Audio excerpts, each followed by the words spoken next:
नमस्कार दोस्तों, स्वागत है आपका वीके न्यूज में। खबर है चंद्रयान 3 को लेकर बड़ी अपडेट आ रही है। इसरो ने जानकारी दी है कि ऑर्बिट 4 में चंद्रयान 3 एंटर कर गया है और ये तस्वीर जो आपके सामने है इसे इसरो की तरफ से जानकारी के तौर पर देखें। Chandrayaan 3 mission orbit circulation phase commences. Precise manoeuvre perform today has achieved a near circular orbit of 150 kilometre into 177 kilometer.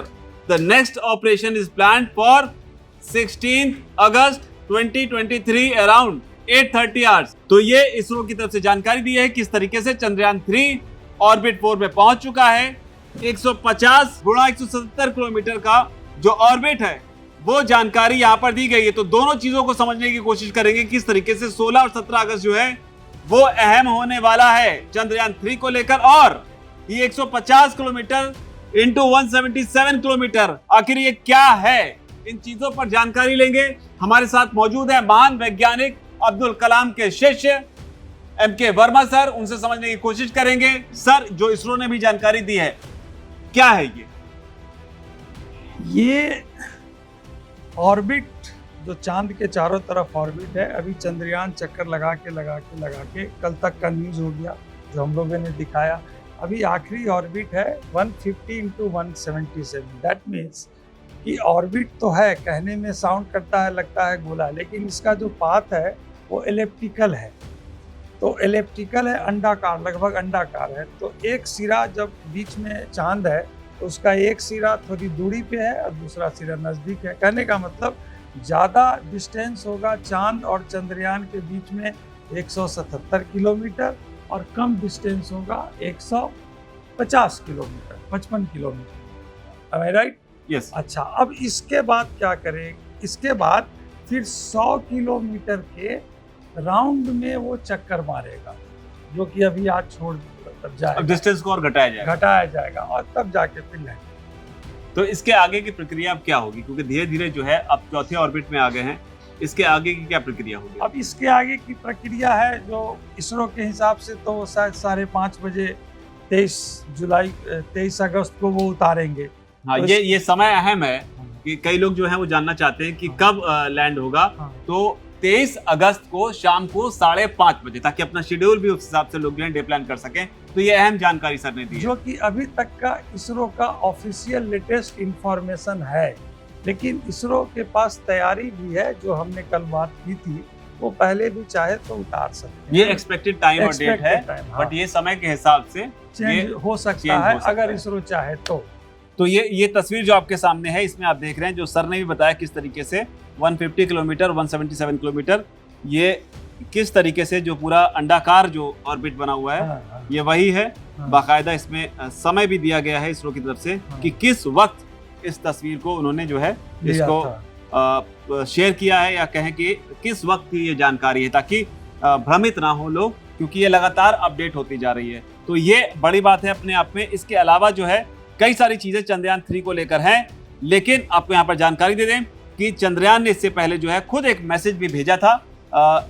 मुझे चांद की ग्रेविटी महसूस हो रही है, ये चंद्रयान ने खुद भेजा था। मैं चंद्रयान 3 हूँ, मुझे चांद की ग्रेविटी महसूस हो रही है।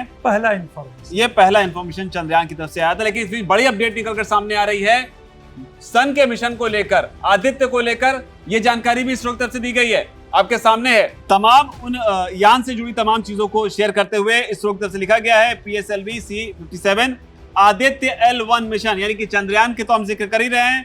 अब इसरो ने तैयारी शुरू कर दी है सूरज को लेकर, जहां पर इसरो ने जानकारी देते हुए लिखा हुआ है Aditya L1 the first space based Indian observatory to study the sun. Emoji लगाया है सन का, साथ ही लिखा is getting ready for the launch.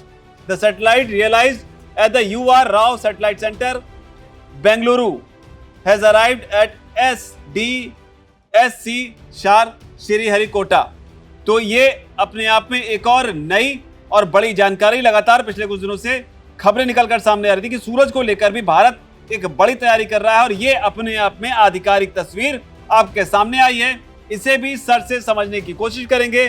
Sir से समझने के मायने इसलिए और अहम हो जाते हैं क्योंकि यहाँ पर जो सर हमारे साथ मौजूद हैं वो महान वैज्ञानिक अब्दुल कलाम जी के शिष्य हैं, इसलिए उनकी बात के मायने और बढ़ जाते हैं। सर, आदित्य मिशन को लेकर फिलहाल आप जो जानकारी आई है इसे आप किस तरीके से देखते हैं?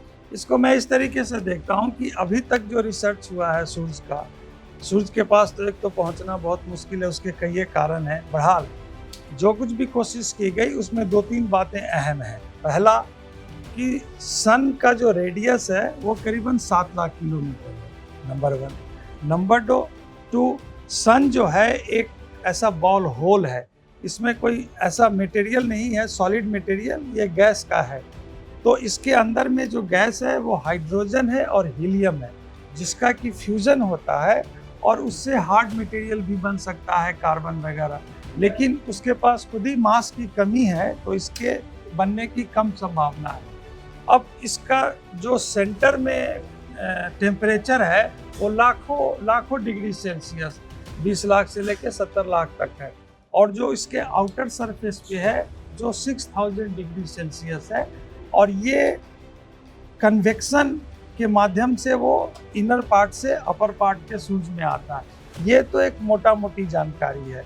अब जब ये आदित्य को लॉन्च किया जाएगा तो ये जो जानकारी है इसको वो पहले तो सर्टिफाई करेगा और जाके फिर रिसर्च करेगा कि इन सबों के अलावे और क्या गैस, किसकी कितनी पॉसिबिलिटी है, सूरज का लाइफ कब तक होगा। ये इन सारी बातों की जानकारी जो पहले से है उसको सर्टिफाई करेगा। जैसे चांद पे हमारे चंद्रयान से पहले और भी कंट्री गए, लेकिन वो ऐसा आके धूल वूल का फोटो लेके आ गए।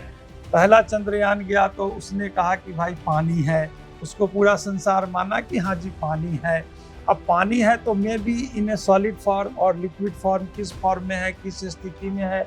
अब ये चंद्रयान फिर 2 तो सक्सेस नहीं हुआ, 3 गया है। अब 3 गया है तो अब इसको वो वेरीफाई करेगा, है तो कितना है, कहाँ है, क्या है। अच्छा सर, एक और बड़ा बयान इसरो की तरफ से आया था जिसमें ये कहा गया था कि इस बार का जो यान गया है चंद्रयान 3, इसके अगर कुछ मॉड्यूल जो है वो काम करना अगर बंद भी कर देते हैं तो ये उस सूरत में भी ये लैंड करेगा ही करेगा। ये इसरो का पुख्ता बयान है कि अगर हमारे इंजन फायर करना बंद कर दे, सारा चीज जीरो हो जाए, फिर भी ग्रेविटेशनल फोर्स से नीचे आएगा, तो इसरो के पास इतनी व्यवस्था है कि लाइक चंद्रयान 2 वो डिस्ट्रॉय नहीं होगा इम्पैक्ट के कारण, वो लैंड कर लेगा। हाँ, लेकिन उसमें एक और जिक्र उन्होंने किया है, प्रोपल्शन का ठीक से काम करना जरूरी है। yes. ये तकनीकी चीज जो है थोड़ा समझाइए। हाँ, प्रोपल्शन क्या है कि अगर मान लीजिए सारे इंजन काम करने बंद कर दिए, सपोज कीजिए, कल्पना कीजिए, और ये यूं गिर रहा है। पहले कल मैंने बताया था कि हॉरिजॉन्टल है, उसका बैक वाला पोर्शन अभी वो वर्टिकल हो जाएगा, जो रोवर वाला पार्ट है वो बाहर आ जाएगा और लैंडर अलग हो जाएगा। तो इसमें जो रॉकेट्स छोटे छोटे लगे होते हैं, फर्ज कीजिए कि XYZ 1000 किलोमीटर स्पीड से नीचे आ रहा है, अगर इसी स्पीड से आएगा तो वो अगर चंद्रयान से टकराएगा तो उसके क्या हो जाएंगे, चित्रे अलग हो जाएंगे। अब जो नीचे छोटा रॉकेट लगा है वो एंटी डायरेक्शन में फायर करेगा, जिससे कि 1000 से घट के 500, 600, मतलब जब वो चांद से टकराएगा तो एक ऐसे रेंज में होगा कि उसके मतलब परखचे ना, मतलब एक तरीके से प्रोपल्शन जो है वो पुश करेगा उसको ऊपर की ओर और ग्रेविटी जो है वो नीचे की ओर, दोनों के बीच में जो संतुलन की स्थिति होगी उसी में वो सॉफ्ट लैंडिंग जो है। प्रोपल्शन का मतलब यही है कि सेंटर ऑफ ग्रेविटी के खिंचाव से आ रहा है चंद्रयान, अब हमें स्पीड को बैलेंस करना है, तो नीचे से वापस ऊपर की ओर हम जब देंगे, रॉकेट जब फायर करेगा तो इम्पल्स उसका ऊपर की ओर आएगा, तो स्पीड बैलेंस होगा। फिर धीरे धीरे, लाइक पैराशूट आप देखते हैं, पैराशूट खुलने के पहले आदमी कितना तेज में आता है, फिर पैराशूट खुल जाता है तो धीरे आता है। वहाँ उसमें इंजन नहीं लगा है, वहाँ पैराशूट लगा, एयर कंट्रोल से करके, ये इंजन से कर, क्योंकि वहाँ पैराशूट खुलने और उसके क्या चांस है, कैसा होगा, तो वो लास्ट मोमेंट में दिखेगा। तो ऐसा है, पहले उसको मेन स्पीड को बैलेंस करेगा जो रॉकेट से। तो कुल मिला के बेहद अहम चीज बताई यहाँ पर वर्मा सर ने कि प्रोपल्शन का ठीक से काम करना जरूरी है, हालांकि बहुत जरूरी है, मोस्ट इम्पोर्टेंट है। वो अगर काम नहीं किया तो सारा काम खराब हो। तो ये बड़ी दिलचस्प जानकारी है। और साथ ही आपको ये भी बता दें इस बीच में कि 17 अगस्त की तारीख है वो बेहद अहम है। 16 अगस्त को चंद्रयान 3 एक और कक्षा कम करने की कोशिश करेगा, चांद के और करीब जाने की कोशिश करेगा, और 17 अगस्त का दिन जो है वो बताया जा रहा है कि मिशन के लिए बहुत ज्यादा इंपॉर्टेंट है, क्योंकि इस दिन चंद्रयान 3 के प्रोपल्शन मॉड्यूल को लैंडर से अलग किया जाएगा, जैसा कि हम जिक्र भी कर रहे हैं। इसके बाद 23 अगस्त को चंद्रयान 3 जो है वो चांद की सतह पर लैंड करने की कोशिश अभी करेगा। तक के आधिकारिक बयान ऑफ इसरो, इसमें वो आगे पीछे इसरो करने में सक्षम है, जो भी वो मतलब बार बार बताने की कोशिश करते हैं कि हम एडवर्स कंडीशन में भी उतारने के लिए सक्षम हैं। ये भी बेहद अहम जानकारी है। और साथ ही आपको भी बताते चले इस बीच में कि चंद्रयान 3 का जो मिशन है, लैंडर, रोवर और प्रोपल्शन, इसको भी समझने की जरूरत है कि जिसमें जो 3 मॉड्यूल शामिल हैं। लैंडर और रोवर चांद के दक्षिणी ध्रुव पर उतरेंगे और 14 दिनों तक वो काम करेंगे। प्रोपल्शन मॉड्यूल जो है वो चांद की कक्षा में ही रहकर चांद के चक्कर जो है लगाता रहेगा और जो चांद की सतह से रेडिएशन आने की जो जानकारी निकल कर सामने आ रही है उसको वो रीड करता रहेगा, उस पर वो अध्ययन करता रहेगा और जो डेटा होगा उसे इसरो जो भारत का जो सेंटर है यहाँ पर अंतरिक्ष का, उसे भेजता रहेगा। इस मिशन के जरिए चांद की सतह पर पानी का पता जो है वो लगाया जाएगा। हालांकि शुरुआती जानकारी है कि पानी है, लेकिन उस चीज को और ज्यादा पुख्ता करने की कोशिश की जाएगी।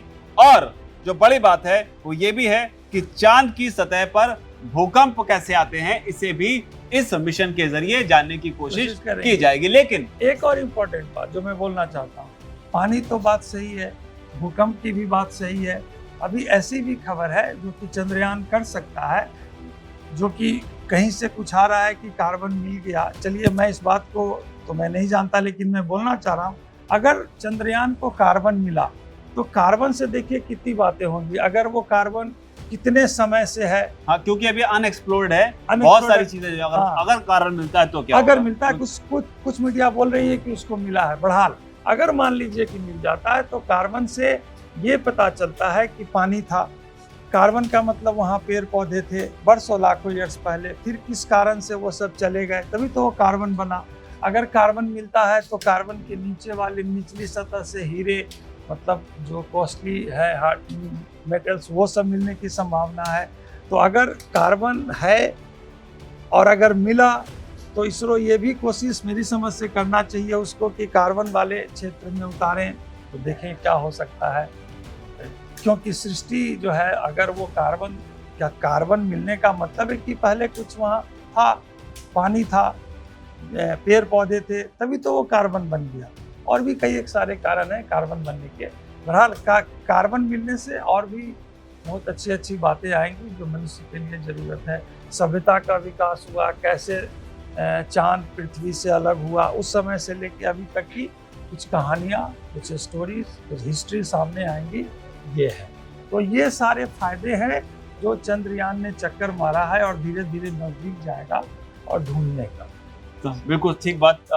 जिस तरीके से जानकारी है उसके मुताबिक चांद जो है वो पृथ्वी का ही टुकड़ा है। हालांकि पृथ्वी पर ह्यूमन रेस है, यहाँ पर मानव रहता है और जिस तरीके से मानव के मूवमेंट होते हैं उसके हिसाब से चीज़ें जो है बहुत ज़्यादा पृथ्वी पर बदली हैं। लेकिन चांद पर ऐसा माना जा रहा है कि बहुत सारी ऐसी चीज़ें जो अभी यहाँ पर सुरक्षित होंगी और चंद्रयान 3 अनएक्सप्लोर्ड है और कई सारी ऐसी चीज़ें हैं जो माना जा रहा है कि वहाँ पर पता चल सकती हैं और वो तब पता चलेगी जब चंद्रयान 3 जो है लैंड करेगा और अपने काम को अंजाम देना शुरू करेगा। हालांकि इस बीच लूना 25 भी है, वो भी चांद की तरफ आगे बढ़ रहा है।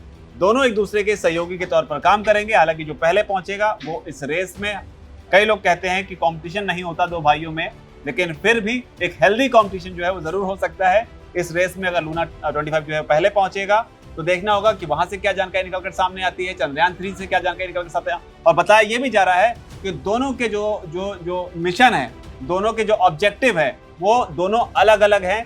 तो किस तरीके से चीजें आगे अनफोल्ड होंगी। लेकिन फिलहाल जो बहुत बड़ी बात बताई कलाम साहब के जो शिष्य हैं एम के वर्मा जी, तो तमाम जानकारी के साथ में आपके लिए स्पेशल रिपोर्ट लेकर आए थे। आपको अगर कुछ कहना है, कुछ पूछना है तो कमेंट सेक्शन में आप जरूर लिखें। आपको रिपोर्ट कैसी लगी ये भी बताएं। फिलहाल इस रिपोर्ट में धन्यवाद।